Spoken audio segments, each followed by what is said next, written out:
Welcome back to the Horse Racing Show. Thank you for tuning in again this week, episode number 40. This man has been on before. He's one of my favorite people to hang around, much less just to work with. He is Laffit Pincay III. You've seen him on Fox, you've seen him on NBC, and you'll see him all throughout the NBC coverage of the Breeders' Cup at Santa Anita coming up next week. Laffit, welcome back. Thanks for having me, Kenny. What's going on? How are you? And, it's home track for you. You'll just walk over. Well, okay, you may drive, but, it's home track. So what's the feeling like now out at Santa Anita as the days are counting down to the big race days? Yeah, I get to just roll out of the rack and roll down the street, and then I'm at the racetrack. It's the home field advantage for sure. There's always so much anticipation and excitement surrounding this particular event. You see trainers that you normally wouldn't see at Santa Anita. Steve Asmussen is his string that's out here already, obviously. And I think you're seeing a little bit more of that just for, we might be dealing with a racetrack that we haven't dealt with in the past on a Breeders' Cup afternoon. It's a deeper type of surface. So I think there's a little bit more emphasis on horses getting some work over this track for familiarity purposes. And seeing horses train here like Matoli, and who's already here, who worked this morning and who set the track on fire. He was amazing. Yeah, you can feel it. We're getting close. Free entries are coming out, and you can feel the excitement build. You mentioned about the track surface. Is it more along the lines of what we would see in the East? That's usually not the case with a California track, which is generally a little harder, a little faster track? Yeah, you have those lightning fast surfaces that we're accustomed to. There's so much data now. There's been so many Breeders' Cups at Santa Anita. This will be the 10th. Typically, you try to connect the dots and trying to find some of those trends, Kenny, because this has happened in this year's event at Santa Anita. It kind of understanding what's happened in the past can sometimes help what's going to happen in the future. That might be different this year. Mm-hmm. We normally have the faster Santa Anita tracks. Of course, the two isolated years where we had the synthetic tracks. Right. This is a deeper, more tiring surface. And for that reason, again, I think it's horses that are stabled here, horses that have been training here might be that much fitter. But yeah, maybe it is a little bit more similar to what some of the racetracks back east are than those horses are accustomed to, going over tracks like, Big Sandy, that kind of thing. And when you're out at the track in the morning, I still think there's few things that you'll experience in sports, much less in racing. You get to see it all the time. But, when I come out there, I love to just hang around Clocker's Corner. If I do nothing, just hang around, listen to some of the conversations. I think that's really one of the special places in horse racing that you'll see at Santa Anita. I tell fans all the time, or just someone who's interested in going to the track, who's talking about going to Santa Anita and watching an afternoon of thoroughbred racing. And that's great. You go on a big Saturday and you see the big races and the big trainers and the better horses, but experiencing Clocker's Corner in the morning for someone who has any interest in horse racing, and the backdrop with the San Gabriel Mountains and all the activity on the track, the horsemen at Clocker's Corner, that's really something to be experienced if you hadn't had a chance to do it. It's a little bit different, I think, than any other setting. In the morning at a racetrack, there is that social sense at Clockers. And again, the backdrop is second to none. Yeah, and that's why I'm glad that the Breeders' Cup elected to keep it at Santa Anita. I think with all the history of that track and what the track has meant to racing, even with the problems and all of this year that's been well documented, I think it's a great thing to keep it at Santa Anita. And I've said that when they made their decision weeks ago. It is. I thought so as well, in the sense that, look, it's going to be different, Kenny. We are going to be watching those races where, of course, we want to see it's championship racing. And this is why the event was created, so the championships were decided on the racetrack as opposed to comparing resumes. But yeah, we'd be lying to ourselves if we said this isn't different. You're going to watch those races in anticipation of seeing who's going to win, of course. But what's most important is that every horse comes back healthy. Not that that's not the case every day at every track, sure. But even more so this year, because it's been there's been a lot of turmoil because of the number of catastrophic injuries that took place earlier in the year at Santa Anita. The thing is, and statistically, it's been a safer track since they've reopened than just about any. I mean, It's been incredibly safe. You saw what happened at Del Mar this summer. There was an entire summer of racing without one breakdown, and sadly got no attention because there was no problems. Right. I'm talking on a scope, like the LA Times covering something like that, or mainstream covering that. The way things are right now, being at DEFCON 9, unfortunately, if there's one incident, it somehow negates the changes that have been made. The fact that we had an incident-free summer of racing in the afternoon at Del Mar, you're back to square one, and it makes it it makes it difficult from that standpoint. So sure, because of that, it's going to feel a little bit different watching the races, but you have world-class trainers. You have the changes that are in place. It is a safe track, and you hope that everything goes as smooth as possible for the lead up to Breeders' Cup and beyond. Talking with Laffit Pincay III, you'll see him all over the place next week on NBC, and you can see him. You can go out and see him probably in his backyard if you want to. But you can also see him on Fox in many places. How's that? It could be like a tourist attraction. You're allowed. You can come over and hang out in the backyard as well. You can almost see Santa Anita in the backdrop we're talking about from the backyard. You and Sonia are such a lovely couple. You're like one of my favorite all-time couples. You know that. You have to come by while you're out here. Is Nancy coming? No, working. Somebody has to work. Somebody. I'm just showing up. I'll stick a microphone and ask a couple of people, hey, how you doing? How's the race? Which the guy that, I say will probably be interviewed more than anybody on the backside and everything leading up to it is Bob Baffert, of course, who has made a big change. When the Hall of Famer Mike Smith, and we know the deal, they teamed up with Pharaoh and won the Triple Crown and all. I mean, with Justify and won the Triple Crown just last year. So when he makes a change with McKenzie, I mean, this was, it's business. It ain't personal. It's a Godfather situation. Yeah, it's interesting in that if you only tune in to watch the Triple Crown or the Breeders' Cup, I think that's going to take some explaining. And that way, it's like, wait a second, these guys just won a Triple Crown together, and now why aren't they on the same team, so to speak? Mm-hmm. If you saw, Belichick on one sideline and Brady on the other, how odd would that be? Right. But it's not just McKenzie. So Mike Smith is not riding McKenzie. He's been replaced there. McKenzie got into a lot of trouble in the Metten Mile. I think that was so much a poor ride by Smith. I thought that was just more Murphy's Law than anything else. Mm-hmm. Everything he tried just went wrong. And he comes back, he wins the Whitney, but I know that Baffert was a little bit discouraged by the trip and how things went in his most recent race, so he made the switch. But also on Baffert's two big 2-year-olds, he's going to have 2 of the favorites for the juvenile and the juvenile fillies, Bass for the fillies and 8 Rings for the boys. Right. And John Velasquez is riding both of them. So this isn't just an isolated scenario with Smith riding, with Smith being off McKenzie. It's also with the younger horses as well. So maybe a little bit more of a trend than we're a little bit unexpected. And maybe there's more meat on that bone, but we'll have to dig a little bit deeper. East meets West coming together. Velasquez from New York, Baffert from California as one at Santa Anita.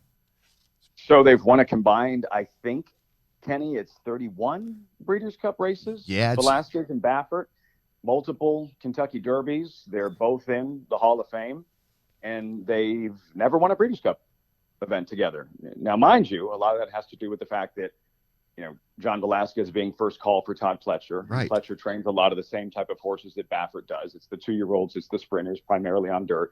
So that you can, it's not as if they've teamed up many times, but I think the fact that you're seeing one of the very best modern day trainers, arguably the best trainer ever of dirt thoroughbreds in the history of this sport, one of the greatest modern day jockeys, teaming up and trying to win a juvenile and a juvenile fillies together with 2 major contenders. That's going to be fun to watch. Omaha Beach is going to be there. That's going to be a story. Lots more to talk about with Laffit Pincay III. Stay with us. This is the Horse Racing Show. Welcome back to the Horse Racing Show. I'm Kenny Rice. Thank you for tuning in again this week. Episode number 40. Wow, it keeps going. One reason we have great guests each week, like Laffit Pincay III with NBC Sports getting ready for the Breeders' Cup just days away. And Laffit, I gave that little tease about Omaha Beach. I think he'll be one of the more intriguing horses out there. We've only seen him run one time since Arkansas. Of course, he was the Derby favorite, didn't run, comes back, has a spectacular race at Santa Anita, and Richard Mandella actually had the option of trying to figure out what spot to put him in. That's how much they think of Omaha Beach. It was incredible on, what was it, October 5th, in a little over a minute and 8 seconds. Yeah. Omaha Beach became one of the more intriguing stories of this year's Breeders' Cup. We didn't know what to expect in the Santa Anita Sprint Championship. There's no guarantee when a really good horse undergoes a throat procedure. Those things can be tricky. There's no guarantee they're going to regain their top form. And he brought it. And he beat the fastest 3-year-old in North America in Chance-a-Lot. And the way he did it, showing that grit and determination, coming along the inside and running him down. Because if he gets beat and runs second that day, you still say, well, that's a good jumping off point. We'll see where he goes from then. I didn't think he could beat Chance-a-Lot in his first race back, and he did. And it because of it, there's an added sense of excitement surrounding a horse who would have been a Kentucky Derby favorite, who never had a chance to run in a Kentucky Derby. Now he's going to run in the Dirt Mile. I think part of that may have to do with the fact that, there's a shared interest when it comes to retirement. Spendthrift, Matoli, who's going to be one of the major contenders for the sprint, he's going to Spendthrift. Omaha Beach is going to Spendthrift. Maybe they wanted to keep them separate. So I was a little bit surprised at first. From that standpoint, sure, it does make sense. I was looking forward to seeing him in either the sprint or the classic. Mandella said he didn't have time to get him ready for the classic. But what's important is that we get to see Omaha Beach on a Breeders' Cup stage. That's what matters. We talked earlier, Laffit, about how important it is, in deciding championships. Not always, but many times it decides championships. Some in the division are more clear-cut. Horse of the Year, I don't know how wide open a Horse of the Year race has been in several scenarios. Midnight Bijou, she wins big, let's say. Bricks and Mortar wins big. McKenzie bounces right back and wins big. Maybe even a Code of Honor pops up there and wins big in the classic. It's going to be an interesting vote on Horse of the Year, I think, if something like that shakes out. Kenny, what happened? I mean, you have to think which horses control their own destiny. Yeah. If Midnight Bijou wins going away, I'd find, and depending on what Bricks and Mortar does as well, for some of the other horses, certainly in the Classic, and normally we lean towards the Breeders' Cup Classic to find where the Horse of the Year is going to emerge from. But most of those horses, they've all had a misstep at some point this season. Not the case with Bricks and Mortar, not the case with Midnight Bijou. And it's not as if they've been conservatively campaigned, but it's one of those years where it was from American Pharoah and Justified doing what they did in the Triple Crown. This year's the 3-year-olds. It's been the antithesis of that. It's been so wide open and so wacky. The older horse division isn't the strongest we've seen. Right. You have to give a long, hard look to what in the two horses you brought up in Midnight Bijou and Bricks and Mortar. If they do what they're expected to do, I'd be surprised if anyone else, walked away with the Horse of the Year hardware. Yeah, and of course, we've seen it with Rachel Alexander and also with Zenyatta, of course. But for a filly to be out there, mare be out there in contention, and a grass horse to be in contention for Horse of the Year, I think that's what's really made it intriguing. And you're right, it's not like the heavyweight division, which is the Classic division. You have that one where you say, wow, I can't wait to see him again, because I think the Classic might be as open as it's ever been. There's still questions about McKenzie at 1.25 miles. Yeah. He did just get beat by a horse who wasn't Breeders' Cup nominated. This in Mongolian Groom. They had to supplement the $200,000. Vino Rosso is really improved from 3 to 4. He's more tactical now, but he's not a world beater. He's going to be maybe third choice somewhere in there. Code of Honor has been very good as well, but Ali Sheba's not walking through that door. You know, it's not Sunday silence and easy go, or Cigar is not going to be in that starting gate. And there's nothing wrong with that. When you have those type of superstar older horses that simply go out there and dominate, you appreciate it that much more. It's not easily done. Horses are retired much earlier now, unfortunately. But it does open up the door and leave opportunity for another. And in this case, when it's strictly that horse of the year conversation, I mean, you could make an argument for Mitole as well. Yeah, Mitole, exactly. Everything he's done. His one loss, the loss in the Vanderbilt, excusable on that, the deep bad part of the Saratoga track. Mm-hmm.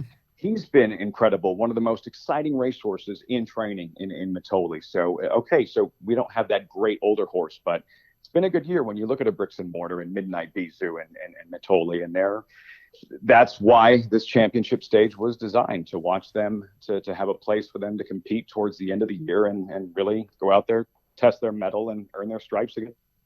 Do you have, and I'll have to qualify this, they asked me at Keeneland, one of the deals, for one of those Breeders' Cup hits that they put on the web like a couple of years ago, give your favorite Breeders' Cup moments, which opens it up, somebody's going to argue with you. And I said, I can't give a definitive, sure, there's some, like a Wild Again, I think will stand the test of time just for the timing of him winning the Classic that first time out and setting a stage. But I went through like 10 of them. That wasn't very popular in the Pincay household. I'm sorry. Remember that. And if your dad was here, I wouldn't bring it up. I still tease Pat Day about it. I said, you look at the head-on, you're going to tell me the Gate Dancer was coming in more than Wild Again was drifting out. He's like, look at the tracks. We're actually not coming out. He still defends it. But you think back to Wild Again, 360,000. I mean, so much is being made about Mongolian Groom being supplemented for 200,000. Yeah, $360,000 to supplement a horse who I want to say he got beat at like Bay Meadows or something. I think so. Yeah, the class was crazy. The dark horse they called him, and he wins. Oh, you couldn't make it up. It was the perfect deal for the first time out. It was just a perfect storyline. Do you have? That's $360,000 in 1984. Yeah, that's when it was money. They asked me all about that at Keeley. They asked me to do this thing, so I do this thing. So I rattle them off, and I think I'm brilliant. I rattle off like 10 things, and I qualify it all. The one I left out was Pharaoh winning the Grand Slam at Keeneland in 15. I happened to be there. I should see, but that's what happened. It's almost like being nearsighted. When you think of these great moments, and they're lodged into our minds and our memory, and what comes to mind is personal instance 88. Oh, yeah. And Ferdinand and Ali Sheba in the Classic, and the next year Ali Sheba in the Classic. There's been so many great moments, and Zenyatta, and for Goldakova winning the 3 straight Breeders' Cup miles, and then you kind of lose sight of what's right in front of you. And you mentioned American Pharoah. The one thing that disappointed me about his Classic is who he didn't get to run against. How good that Classic would have been. Right. What happened to Richard Mandela this year with Omaha Beach, that's happened before. Rock Hard 10 slipped a frog before the Classic in 05. That's right. Boulder was supposed to be in that Breeders' Cup Classic against American Pharoah. And you can see how the race would have unfolded headed up the backstretch with California Chrome. If they didn't take him off to Europe on his adventure, whatever the end goal that might have been at the time, if California Chrome had been here in training doing his thing in that Classic, had Liam's Map, who ran in the dirt mile, who I still think would have been leading the field, right, with Beholder sitting in behind him, with California Chrome there and American Pharoah, that would have been an all-time great Classic. I think that's what, for me personally, my personal prejudice, doesn't take anything away from American Pharoah. Yeah. It's just a Classic should have looked like. That, FNX ran second. That was more of a... It's not as if American Pharoah was facing the best older horses in training. Not taking anything away from American Pharoah. I understand. Just as a racing fan, what I would have liked to have seen. Well, what you'd like to see out there, all racing fans, is anytime Laffit Pincay III is on the air, and I really mean that, my friend, and that will be all day next Friday and Saturday on NBCSN, and then the big one, the Classic, will be on NBC. And I'll see you in a matter of days. Look forward to seeing you, Kenny. As always, my friend. We'll see you soon, buddy. All right, pal. Thank you so much. Hi to your dad, who was by far one of our more favorite guests by everybody. He was great. He loved it. He absolutely he enjoyed it. He thinks the world of you and had a blast on the show. Well, I think that of the whole Pincay family. Thanks again, Laffit, and I'll see you soon, pal. Too kind. Best to Nancy. I'll talk to you soon. Say hello to your father. All right, I will. Thank you. Laffit Pincay III from NBC with us.